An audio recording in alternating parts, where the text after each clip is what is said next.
Қаланың орталығында деу ұят. Алматыдағы 27 жылдан бері күрделі жөндеу көрмеген мектеп туралы не білеміз? Алматы қаласы Бостандық ауданында 1960 жылы салынған 73 мектеп гимназиясы бар. 1041 бала оқитын ескі оқу ордасы күрделі жөндеуден соңғы рет 27 жыл бұрын өткен, деп хабарлайды Қаз-Нұр-Кз тілшісі.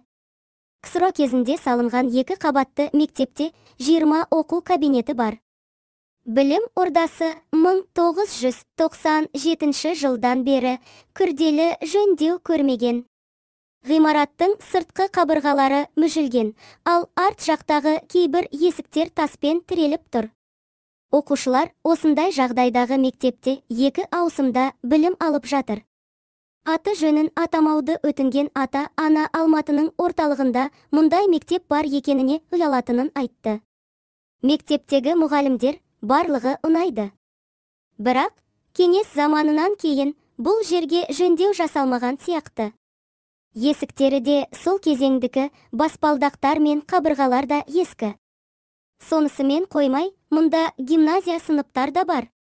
Мұндай мектепті Алматының ортасында, Бостандық ауданында деу ұят. Балам 1-ші сыныпқа барады.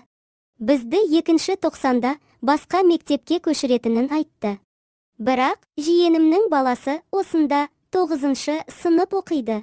Оларға жылда жөндеу жасалатынын айтады екен. Бірақ олай болмайды. Осы жолы шын болар деп үміттенемін, деді ата-аналардың бірі. Мектеп директоры Гаухар Бакишеваның сөзінше, оқу ордасы апатты деп танылмаған. Балалардың білім алуына кедергі келтіретін ештеңе жоқ, дейді ол. Ал қыркүйектің аяғында оқушылар осы маңайдағы номер 40-қа мектепке ауыстырылмақ. Себебі мектепке күрделі жөндеу жүргізіледі.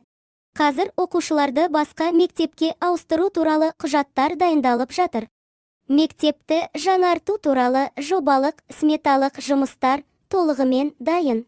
Негізі мектептегі білім сапасы өте жақсы. Мұғалімдердің деңгейі жеткілікті. Магистр, зерттеуші ұстаздарымыз бар. Әрине, жөндеу керек.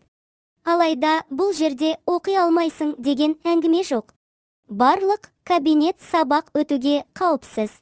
Мектебіміз берік, қыста жылы ештеңе құлап жатқан жоқ, деді директор Гаухар Бакишева.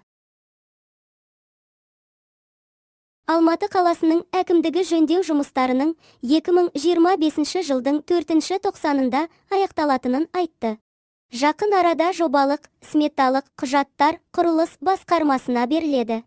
Осы жылдың желтоқсан айында басқарма құрылыс монтаждау жұмыстарына конкурс өткізуді жоспарлап отыр. Нысанды аяқтаудың жоспарланған мерзімі 2025 жылдың тоқсаны. Алматы қаласында 216 мемлекеттік мектеп жұмыс істейді. Бұл ретте апатты мектептер жоқ, деді қала әкімдігінің баспасөз қызметі.